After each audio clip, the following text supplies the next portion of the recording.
Hi everyone, আসসালামু আলাইকুম। কেমন আছেন সবাই? আশা করি ভালো আছেন। এখনও যারা আমার চ্যানেলটিকে সাবস্ক্রাইব করেননি তারা একটু কষ্ট করে সাবস্ক্রাইব করবেন। এখন চলুন বেশি কথা না বাড়িয়ে গল্পে ফেরা যাক। শারিম অরির ঠোঁট ছেড়ে দিল। অরি নিজের ঠোঁট চেপে ধরে রাগী চোখে শারিমের দিকে তাকালো। বইয়ের এই রূপ দেখে শারিম একটু বাঁকা হাসলো। তারপর কানের কাছে মুখ নিয়ে ফিসফিস করে বলল, এটা কি করলে যুবতী? ঘুমের ঘোরে আমার ইজ্জতটাই কেড়ে নিলে। এখন আমার বউ জানতে পারলে কি হবে ভেবে দেখেছো একবার? শারিমের কথা শুনে অরি খুব বিরক্ত হলো। লোকটার এই মাথা গরম করা কথা তার একদম সহ্য হচ্ছিল না। মুখে চরম বিরক্তি ফুটিয়ে শারিমকে ধাক্কা দিয়ে সরানোর চেষ্টা করে অরি বলল, অসভ্য লোক, সরুন বলছি। আর ছুঁইতেই আসবো না আপনাকে। আপনার ইজ্জত আপনি আপনার প্যান্টের ভেতরেই গুটিয়ে রাখুন। শারিম ঝট করে অরির হাতটা চেপে ধরল। শারিমের টানে অরি সোজা এসে পড়ল তার বুকের ওপর। শারিম এক হাতে অরির চুল নিয়ে খেলতে খেলতে বলল, বউ, প্যান্টের ভেতরের ইজ্জতটা সিগন্যাল দিচ্ছে তোমার ছোঁয়া পেতে। এখন কি করি বলো তো? অরি চোখ ছোট ছোট করে শারিমের মুখের দিকে তাকালো। একটু পরেই শারিমের কথার আসল মানে বুঝতে পেরে লজ্জায় তার গাল দুটো লাল হয়ে উঠল। তবে শারিমকে তা বুঝতে না দিয়ে মুখটায় গম্ভীর ভাব রেখে বলল, এক কাজ করুন। অরির কথা মাঝে থেমে গেল। শারিম কুঁচকানো ভ্রু নিয়ে তাকালো। কিছু বুঝে ওঠার আগেই অরি আচমকা শারিমকে ধাক্কা দিয়ে নিজের ওপর থেকে সরিয়ে দিল। যাওয়ার সময় পা দিয়ে শারিমকে একটা কিক মারতেও ভুলল না। শারিম অরির নাম ধরে চিৎকার করে বলে উঠল, বউ, কাজটা কিন্তু তুই একদম ভালো করলি না। এর মজা আমি তোকে রাতে বোঝাবো। ভবিষ্যৎ ধ্বংস করার শখ ছুটিয়ে দিচ্ছি, দাঁড়া। অরি শারিমের কথায় কান না দিয়ে সোজা ওয়াশরুমে ঢুকে গেল। কাল রাতে তারা দুজনে মৃধা নিবাসে না গিয়ে শারিমের ফ্ল্যাটে এসেছিল, কারণ এখান থেকে হাসপাতাল কাছে। ভাবলো এখান থেকে আয়েশার মৃধার খেয়াল রাখবে। বাড়িতে গেলে আবার কতটা পথ জার্নি করে আসতে হবে। শারিম ধীর পায়ে বেড থেকে নামলো। তার আজ অনেক কাজ আছে শিক্ষা মন্ত্রণালয়ে। পারিবারিক ঝামেলার কারণে নতুন পাওয়া দায়িত্বটা ঠিকঠাক পালন করতে পারেনি, কিছুটা পিছিয়ে পড়েছে। শিক্ষা ব্যবস্থার নতুন কাঠামো নিয়ে তাদের পরবর্তী প্রজেক্টের কাজ শুরু হবে। যাওয়ার আগে আরিশার মৃধার সাথে একবার দেখা করে যাবে ভাবলো। পরক্ষণেই কিছু একটা মনে পড়তেই সে বাঁকা হাসলো। সাইড টেবিল থেকে ফোনটা তুলে একজনকে কল দিল। দুবার রিং হতেই ওপাশের মানুষটি ফোন ধরলো। দেয়াল ঘড়ির দিকে তাকিয়ে শারিম বলল, আমি না আসা পর্যন্ত দরজা বন্ধ রাখবে। সে যেই আসুক না কেন আমি ছাড়া যেন কেউ দরজা না খুলে। অপর পাশের ব্যক্তি সম্মতি পেতেই শারিম ফোন কেটে দিল। তারপর শীষ বাজাতে বাজাতে ওয়াশরুমের সামনে গিয়ে দাঁড়ালো। ভেতর থেকে পানি পড়ার শব্দ আসছে। শারিম বুঝলো অরি গোসল করছে। অমনি তার মাথায় একটা জাউরা বুদ্ধি চেপে বসলো। রুমে থাকা একটা ফুলের টব মেঝেতে আছাড় মেরে ফেলে দিল সে। তারপর মেঝেতে বসে মুখ দিয়ে চিল্লিয়ে আহ করে উঠল। ওয়াশরুমের ভেতরে অরি কেবলই গায়ের শাওয়ার জেল মাখছিল। হঠাৎ কিছু পড়ার শব্দে আর শারিমের চিৎকার শুনে সে খুব ঘাবড়ে গেল। শরীরে কোনো মতো একটা তোয়ালে জড়িয়ে নিয়ে দ্রুত ওয়াশরুমের দরজা খুলে বাহিরে এলো। শারিম তখনও ব্যথার অভিনয় করে যাচ্ছিল। অরি ব্যস্ত হয়ে এগিয়ে গিয়ে জিজ্ঞেস করলো, কি হয়েছে আপনার? কোথায় লেগেছে দেখি, দেখান আমাকে। অরিকে এভাবে নিজের জন্য ব্যাকুল হতে দেখে শারিম সুযোগটা হাতছাড়া করল না। অরি কিছু বুঝে ওঠার আগেই শারিম তাকে আচমকা পাঁচ কোলে করে তুলে নিল। অরি অবাক হয়ে শারিমের দিকে তাকালো। কিছু একটা বলতে যাবে তার আগেই শারিম তাকে নিয়ে ওয়াশরুমের ভেতরে ঢুকে গেল। তারপর শাওয়ার অন করে দুজনে একসাথে ভিজতে লাগলো। পানির মধ্যে অরি শারিমের বুকে ধাক্কা দিতে দিতে বলল, শারিম, একদম ভালো হচ্ছে না কিন্তু বলে দিলাম। আপনি আমার সাথে এসব করার জন্য মিথ্যে নাটক সাজালেন, আর আমি ভেবেছিলাম সত্যিই লেগেছে। ছাড়ুন আমাকে, অসভ্য পুরুষ। শারিম অরিকে ছাড়ল না, ওভাবেই কোলে ধরে রাখলো। নিজের মুখ দিয়ে অরির তোয়ালের গিঁটটা খুলে দিল সে। সাথে সাথেই তোয়ালেটা পানির তোড়ে অরির শরীর থেকে নিচে খসে পড়ল। লজ্জায় অরি শারিমের বুকে মুখ লুকিয়ে শক্ত করে চোখ বন্ধ করে রাখলো। তা দেখে শারিম হালকা হাসলো। অরির কানের কাছে মুখ এনে ফিস ফিস করে বলল, বউ, আই ডু না, but sorry, I will do my best now. কথাটা শেষ করেই শারিম অরির ঠোঁটে নিজের ঠোঁট চেপে ধরল। অরি আর তাকে বাধা দিল না। শারিম নিজের মতো করে অরিকে ভালোবাসতে লাগলো। শাওয়ারের ঝর্ণা হয়ে নেমে আসা পানি ফোঁটাগুলো বারবার তাদের দুজনকে ভিজিয়ে দিতে লাগলো। জলের সেই মুক্তদানার মতো ফোঁটাগুলো তাদের আকর্ষণ যেন আরও 1000 গুণ বাড়িয়ে দিল। নিবিড়ভাবে জড়িয়ে রাখলো দুটি হৃদয়কে, যতক্ষণ না তাদের মধ্যে একজন ক্লান্ত হয়ে পড়েছে। ধবধবে সাদা চাদরটা গায়ে জড়িয়ে গভীর ঘুমে আচ্ছন্ন জেবা, তার ঠিক পাশেই শুয়ে আছেন আয়শা মৃধা। দুজনের ঘুমন্ত চেহারাতেই কাল রাতের ক্লান্তির ছাপ বড্ড স্পষ্ট। বাহিরে ভোরের আলো ফুটেছে বহু আগেই, তবে জানালার ভারী পর্দা ঠেলে সেই আলো এক বিন্দুও ঘরের ভেতরে প্রবেশ করতে পারছে না। হঠাৎ ঘুমের ঘোরে সামান্য নড়ে চড়ে উঠল জেবা। অগোছালো হাতটা পাশে বাড়াতেই স্পর্শ পেল অন্য কারোর অস্তিত্বে। মুহূর্তেই তার ষষ্ঠ ইন্দ্রিয় সজাগ হয়ে উঠল। ধীর গতিতে পিট পিট করে চোখ মেলল, কিন্তু পাশে ঘুমন্ত আয়শা মৃধাকে দেখেই ধরপড় করে উঠে বসলো বেচারি। সে এখানে কি করছে? আপনারটা মাথায় আসতেই চোখ আটকে গেল নিজের ওপর। তার গায়ে জড়িয়ে আছে আয়শা মৃধার শার্ট। ফর্সা ত্বকে কয়েকটা জায়গায় স্পষ্ট হয়ে আছে লালচে ক্ষতর দাগ। জেবা বিস্ফোরিত চোখে তাকালো আয়শা মৃধার দিকে। লোকটা তখনও নিখাত ঘুমে তলিয়ে আছে। চোখের সামনে ভেসে উঠল কাল রাতের প্রতিটি দৃশ্য। কতটা নির্মম আর স্বার্থপর হলে একটা মানুষ একটা নারীর অমতকে তোয়াক্কা না করে এমনটা করতে পারে। ভাবতেই তীব্র ঘৃণায় রিরি করে উঠল জেবার চারপাশ। এই লোকটার প্রতি তার মনের সমস্ত ধারণা কতটা ভুল ছিল। আর 10টা পুরুষ মানুষের মতোই লালসার মোহে অন্ধ হয়ে নিচে নামতে যার বাঁধেনি, তার আর আয়শা মৃধার মধ্যে তো জেবা আজ আর কোনো তফাৎ খুঁজে পাচ্ছে না। লোকটার মুখটা দেখার তীব্র অনিচ্ছা জাগলো জেবার অন্তরে। লোকটা কি একই সাথে দুই খেলায় মেতেছে? আন্তারা মৃধাকেও ছাড়ছে না, আবার তাকেও নয়। না, এভাবে আর চলতে দেয়া যায় না। এই মুহূর্তে এই পুরুষটার মুখোমুখি হওয়ার বিন্দুমাত্র শক্তি কিংবা ইচ্ছে জেবার নেই। সে চলে যাবে বহু দূরে, যেখানে এই অশুভ ছায়া তাকে স্পর্শ করতে পারবে না।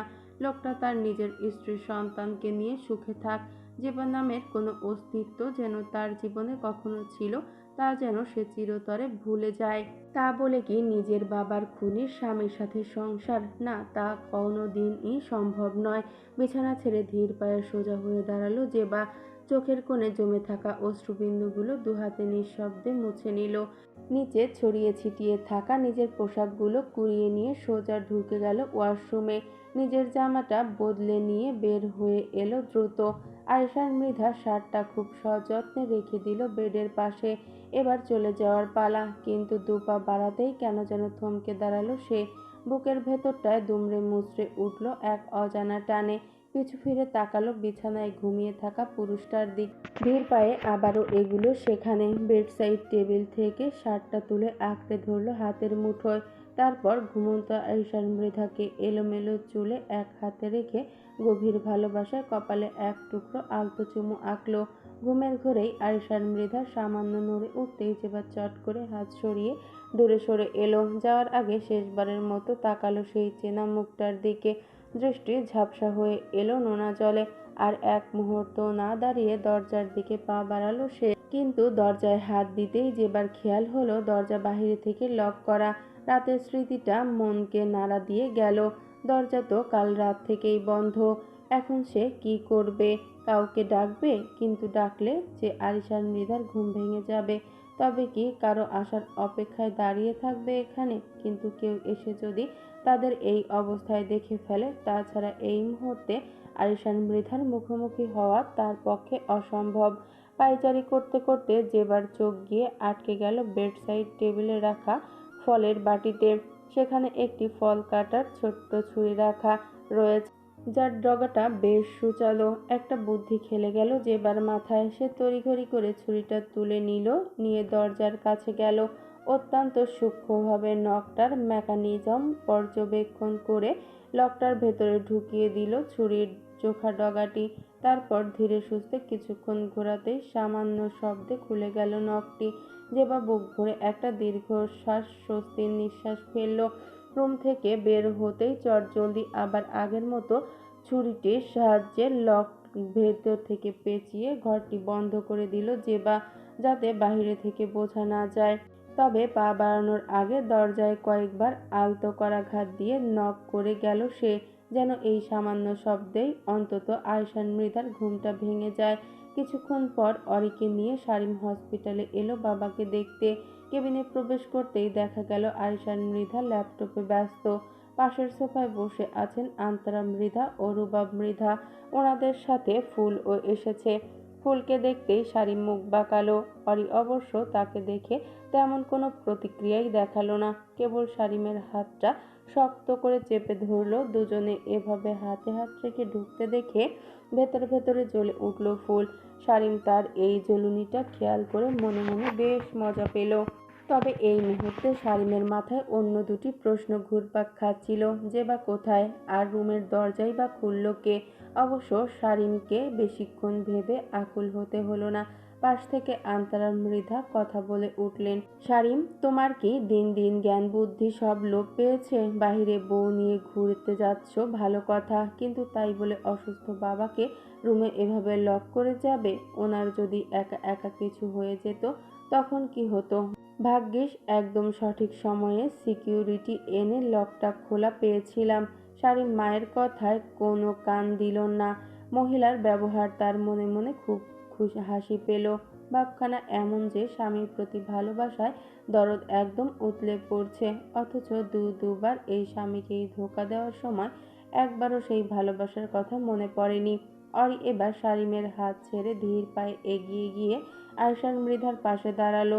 আয়শার মৃধা গম্ভীর মুখে ল্যাপটপে চোখ রেখেই সামান্য সরে বসলেন। তারপর হাতের ইশারায় পাশ দেখিয়ে দিয়ে বললেন, এসো এসো বসো অদ্রিজা। অরি চুপচাপ বাবার পাশে গিয়ে বসলো। দৃশ্যটা দেখে রুবাব মৃধা মনের ভেতরে হিংসার আগুন জ্বলে উঠল। তিনি কত চেষ্টা করেছেন শারীমের বউ হিসেবে ফুলকে আনতে, আর এই মেয়েটাকে শারীমের জীবন থেকে হটিয়ে দেওয়ার জন্য, অথচ তার ভাই অরির সাথে এমন ব্যবহার করছে যেন অরি ওনার নিজের মেয়ে।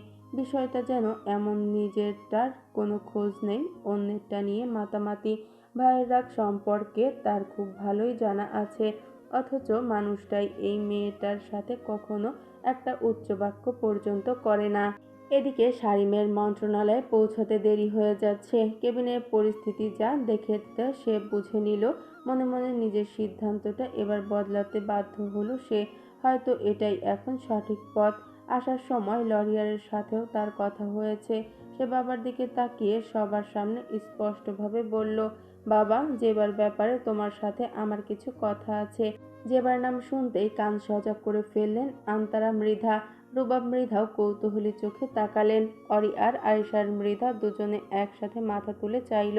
শারীন গলা ছেড়ে বলতে শুরু করলো, আগামী মাসের 25 তারিখে তোমার আর জেবার ডিভোর্স পেপারের কাজ সম্পূর্ণ হয়ে যাবে। দুজনকেই প্রস্তুত থাকতে হবে। আমি ওর ফুপুকে বিষয়টা জানিয়ে দেব। আশা করি এবার তোমার সমস্ত ঝামেলার অবসান ঘটবে, আর আমিও একটু শান্তিতে নিঃশ্বাস ফেলতে পারবো। ডিভোর্স হবে কথাটা শোনার পর আন্তরা মৃধা ও রুবাব মৃধার মনের ভেতরটা খুশিতে উপচে পড়ল, যদিও তা মুখে প্রকাশ করলেন না কেউই। অরি একটু আশাহত হলো, যদিও সে জানতো শেষমেশ এমনটাই ঘটতে চলেছে। আয়েশার মৃধা ছেলের কথা শুনলেও কোনো রকম প্রতিক্রিয়া দেখালেন না, শুধু গম্ভীর চোখে কেবিনে থাকা মানুষগুলোকে মেপে নিতে লাগলেন। ওনার এই নিঃশব্দতা দেখে শারীমও আর কথা বাড়ালো না। এমনিতেও তার অনেক দেরি হয়ে গেছে, এখন দ্রুত পায়ে বের হয়ে যেতে হবে। তাছাড়া আরিশান মৃধার অসুস্থতার কারণে আগামী কিছুদিন আয়ুষের সাথে তাকেও কাজের প্রচণ্ড চাপ সামলাতে হবে। পরিত্যক্ত একটা জীর্ণ ঘরের মেঝেতে শুয়ে আছে অবিরাম। তাকে ঘিরে দাঁড়িয়ে আছে অনেকগুলো মানুষ। তাদের পোশাক আশাক, সাজসজ্জা আর হাবভাব বলে দেয় তারা সবাই পাহাড়ি আদিবাসী। বিগত 2-3 দিন ধরে অবিরাম এভাবেই নিস্তেজ হয়ে পড়ে রয়েছে। তার মাথার একটা বড় অংশ ফেটে গেছে, যেখানে লাগানো হয়েছে বিশেষ ধরনের এক ঔষধি গাছের পাতা পেস্ট, যা পাহাড়ের হাত পা কেটে গেলে বা বড় কোনো ক্ষত হলে আদিবাসীরা ব্যবহার করে থাকে।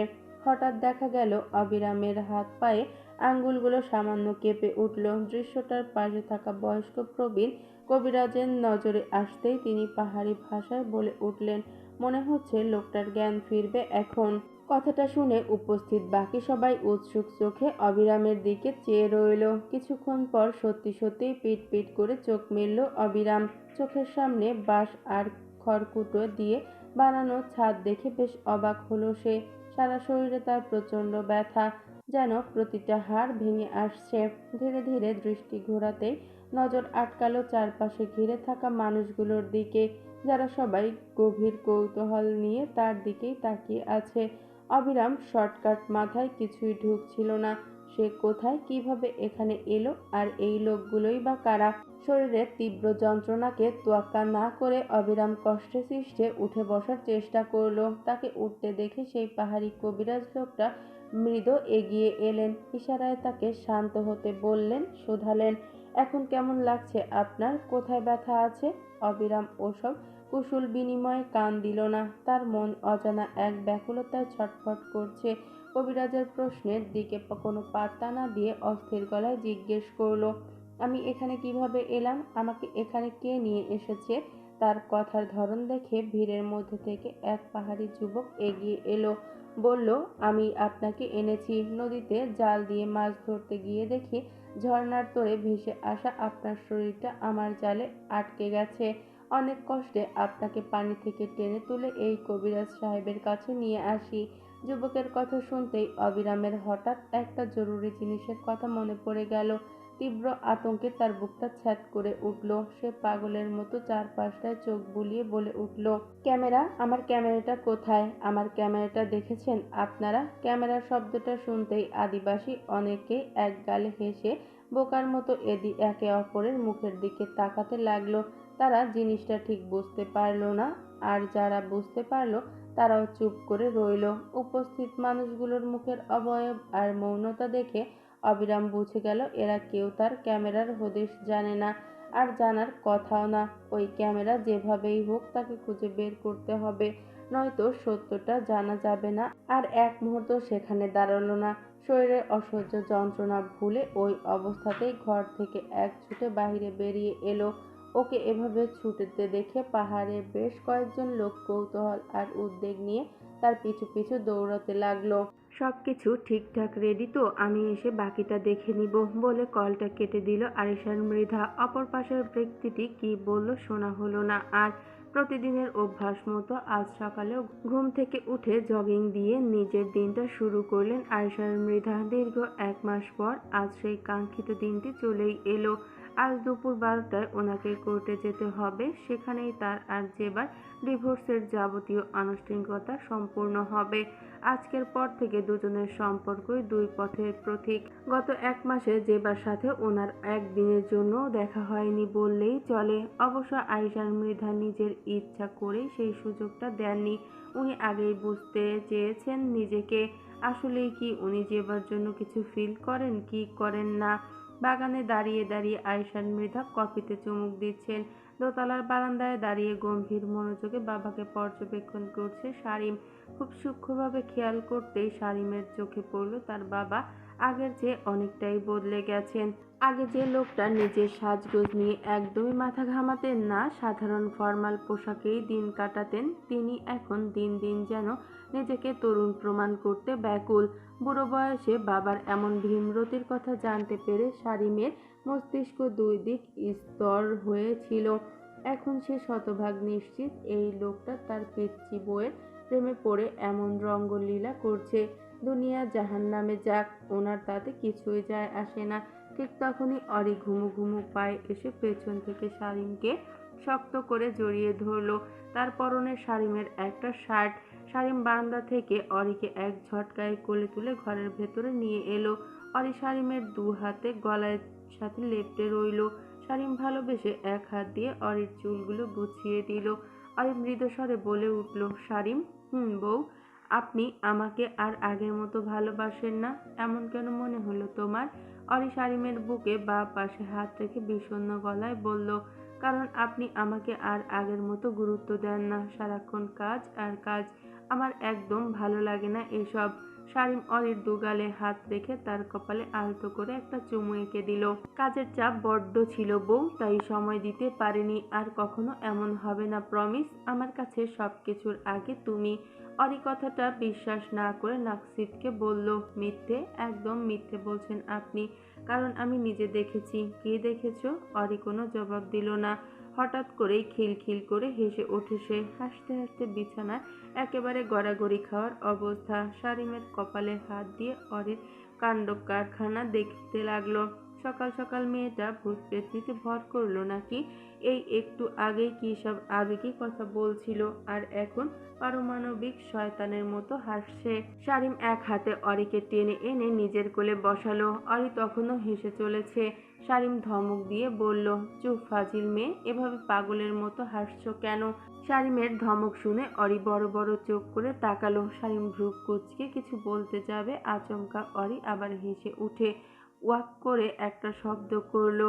পর মুহূর্তেই শারিমের কোলে বসে তার গায়ে বমি করে একাকার করে দিল। এমন আকস্মিক আক্রমণে শারিম একদম অপ্রস্তুত হয়ে পড়ল। তবে নিজেকে সামলে নিয়ে অরির ঘাড় চেপে ধরে পিঠে হাত বোলাতে লাগলো সে। এদিকে অরি বমি করতে করতেও হেসে যাচ্ছে, যেন আজকের দিনটাতে হাসবে বলেই পণ করেছে সে। শারিম ধমকে উঠে বলল, চন্দ্রিমা, তোমার এই শয়তানি হাসি বন্ধ করো, নয়তো এক আছাড় দেব বেয়াদব মেয়ে। এত হাসার কি আছে এখানে? শারিমের গম্ভীর গলার ধমক খেয়ে অরির মুখটা একদম নিমিষেই চুপসে ছোট হয়ে গেল। শারিম অরিকে ওই অবস্থাতেই কোলে তুলে নিয়ে মেয়েটাকে আগে পরিষ্কার করা দরকার। তবে অরির এই অস্বাভাবিক আচরণ শারিমের কাছে খুব অদ্ভুত ঠেকল। গত কয়েকদিন ধরেই মেয়েটা কেমন যেন অদ্ভুত আচরণ করছে, যা আগে কখনো দেখা যায়নি। ওয়াশরুমে ঢুকে শারিম অরির গা থেকে শার্টটা খুলে তাকে খুব সাবধানে ফ্রেশ করিয়ে দিল। তারপর নিজেও ফ্রেশ হয়ে নিল। আর এই পুরোটা সময় অরি একদম ছোট বাচ্চাদের মতো শারিমের আদর আর যত্নগুলো উপভোগ করতে লাগলো। এমন সময় রুমে প্রবেশ করলো ফুল। এসেই আশেপাশে শারিমকে খুঁজতে ব্যস্ত সে। 1 মাস হয়ে গেছে, অথচ এখনো অবধি ফুলের বাড়ি যাওয়ার নাম নেই। অবশ্য রুবাব মৃধা আর আন্তারা মৃধা মিলেই ওকে রেখে দিয়েছে। আইশান মৃধাকে হসপিটাল থেকে আনার পর 2 দিন থেকেই রুবাব মৃধা বাড়ি ফিরে যান। তবে যাওয়ার আগে ফুলকে কৌশলে রেখে যান। শারিম অরিকে ফ্রেশ করিয়ে বাহিরে নিয়ে এলো। অরির পরনে একটা ওভারসাইজের টি-শার্ট। প্রচণ্ড দুর্বল চিত্তে শারিমের হাতের ওপরে ভর করে বের হলো অরি। শারিম অরিকে বিছানায় বসিয়ে দিল। রুমে এসি কিছুটা বাড়িয়ে দিল, যাতে অরির অস্থিরতা একটু কমে। জোরে জোরে নিঃশ্বাস ফেলছে মেয়েটা।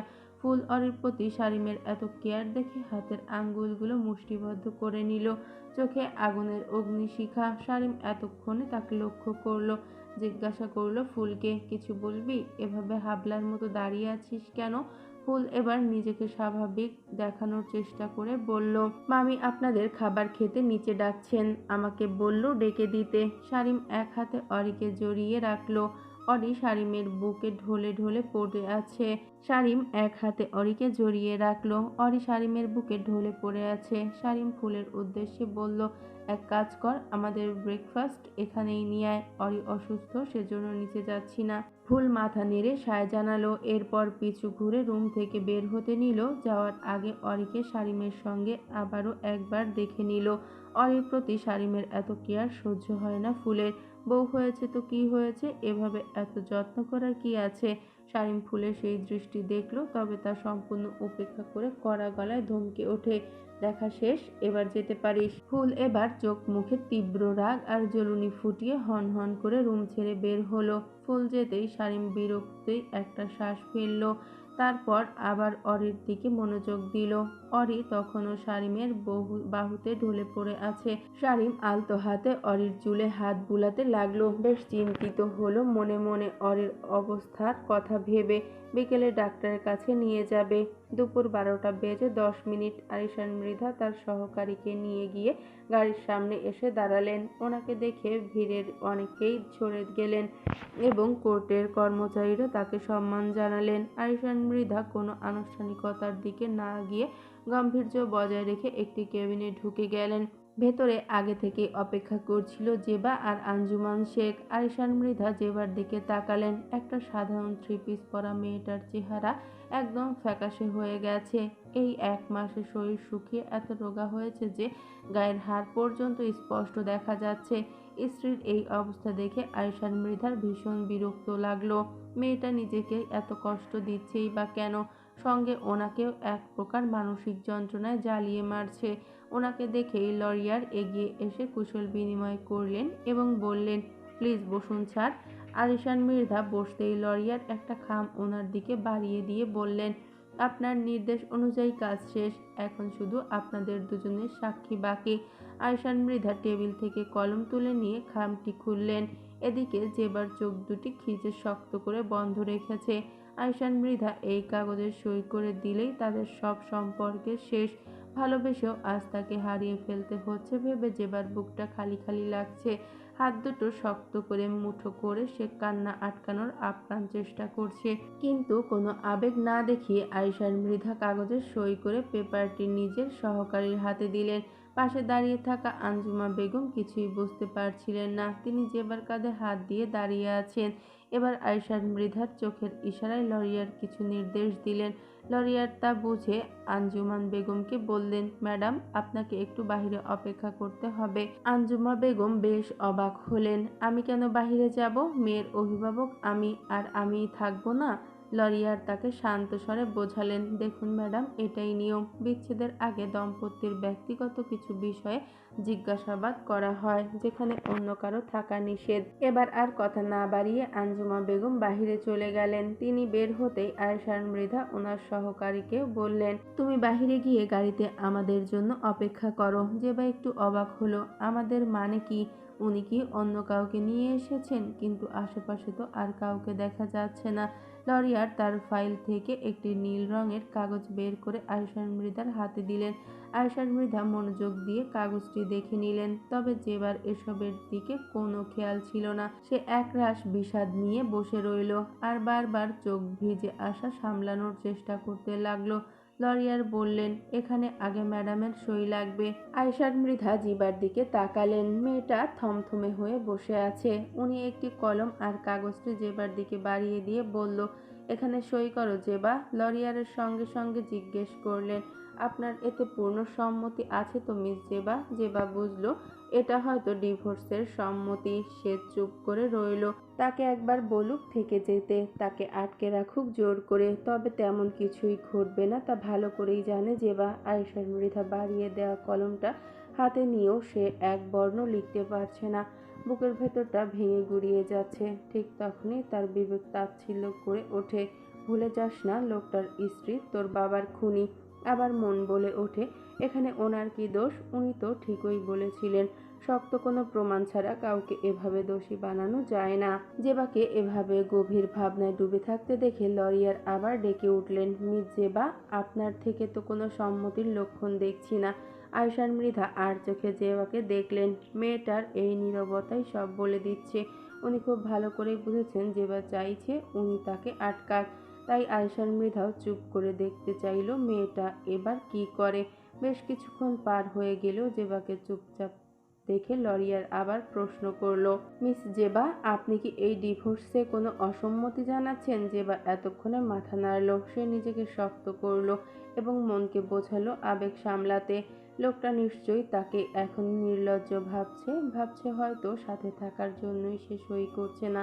জেবা লুকিয়ে চোখের কোণে থাকা জলটুকু মুছে নিল। তারপর কাগজের লেখাগুলো পড়ার কোনো প্রয়োজনই মনে করল না, সই করে দিল। কাজ শেষ হতেই আরিশান মৃধা কাগজটি নিজের দিকে টেনে নিয়ে একবার চোখ বোলালো। ওনার ঠোঁটের কোণে হালকা এক চিলতে হাসি রেখা ফুটে উঠল। এবার আরিশান মৃধা নিজেও চটজলদি সেই কাগজে নিজের স্বাক্ষর বসিয়ে দিলেন। ওনার এই তাড়াহুড়ো দেখে জেবার মুখে তাচ্ছিল্যের হাসি ফুটে উঠল। সে নিজেকে কতটা বোকা ভাবল। সে আশা করেছিল লোকটা তাকে আটকাবে, অথচ লোকটা কত অনায়াসেই সই করে দিল। জেবাকে জীবন থেকে সরানোর জন্য যেন তার তর সইছে না। লরিয়ার তাদের দুজনেরই সই করা নীল কাগজটি নিজের দিকে টেনে নিল। তারপর খুব মনোযোগ দিয়ে তাতে চোখ বোলাতে লাগলো। জেবা নিষ্পলক চোখে সব দেখে যাচ্ছে। তার বুক ফেটে যাচ্ছে, কান্না আসছে। অথচ আরিশান মৃধা পাশে বসে আছেন একদম নির্ভাবনায়, যেন কিছুই হয়নি। ওনার এই উদাসীনতা জেবাকে ভেতর থেকে দুমড়ে মুচড়ে দিচ্ছিল। সে ভেবেই কোনো কুলকিনারা পাচ্ছিল না যে মানুষটাকে সে প্রাণ দিয়ে ভালোবেসেছে তাকে আর কোনোদিন নিজের বলে দাবি করতে পারবে না। আজ থেকে সব শেষ। আরিশান মৃধার নামের পুরুষটি এখন থেকে তার জন্য এক সম্পূর্ণ পরপুরুষ। সে চাইলেও আর কোনোদিন এই লোকটার ওপর নিজের অধিকার খাটাতে পারবে না। অধিকার তো এখন শুধুই আন্তারা মৃধার। দুজন ভালোবাসার মানুষ হয়তো এবার সব ঝামেলা মিটিয়ে এক নতুন সুখী সংসার শুরু করবে। লোকটা হয়তো খুব সহজেই ভুলে যাবে যে জেবা নামের কেউ কখনো তার জীবনে এসেছিল। কিন্তু জেবা সে কি আদৌ পারবে ভুলতে, বিশেষ করে যখন ঠিক গতকাল সে জানতে পেরেছে তার গর্ভে বেড়ে উঠছে এই লোকটার অস্তিত্ব। কোনো নারীর পক্ষেই এমন পরিস্থিতিতে স্থির থাকা সম্ভব নয়। জেবা পারছিল না। এমন সময় পাশে বসা লরিয়া সেই নীল কাগজটির ওপর চোখ রেখে গম্ভীর কণ্ঠে পড়ে শোনাতে লাগলো। মিসেস জেবা সুলতানা শেখ, আপনার অবগতির জন্য জানাচ্ছি যে ইসলামী শরিয়ত ও প্রচলিত পারিবারিক আইন অনুযায়ী আপনার আর আয়েশা মৃধার দ্বিতীয়বারের পূর্ণ বিবাহের লিখিত কাবিননামা। এতে আপনি 20 লক্ষ টাকা দেনমোহর ধার্য করে সজ্ঞানে সম্মতি দিয়েছেন। এখানে ইসলামিক আইনে 18 নম্বর ধারা অর্থাৎ আইন তাইফ উদ বিন তালাক, স্ত্রীকে প্রদানকৃত তালাকের অধিকার রদ করা হয়েছে। এর অর্থ হলো জনাব আয়েশা মৃধার অনুমতি ছাড়া আপনি তাকে একতরফা তালাক দিতে পারবেন না। ভবিষ্যতে যদি কোনো গুরুতর বা বিশেষ কারণ ঘটে তবে শরিয়াহ আদালতে শরণাপন্ন হয়ে উপযুক্ত প্রমাণ পেশ করতে হবে। প্রমাণে ব্যর্থ হলে বা বিষয়টি ভিত্তিহীন প্রমাণিত হলে স্বামীর সম্মতি ছাড়া এই বিবাহ বিচ্ছেদ আইনত ও সামাজিকভাবে সিদ্ধ হবে না।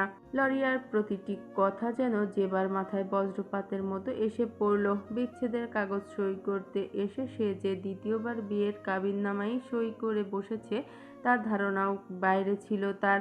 জেবার এই হা হয়ে যাওয়া হতবাক চেহারা দেখে এতক্ষণে গম্ভীর হয়ে থাকা আয়েশা মৃধা আর নিজেকে ধরে রাখতে পারলেন না।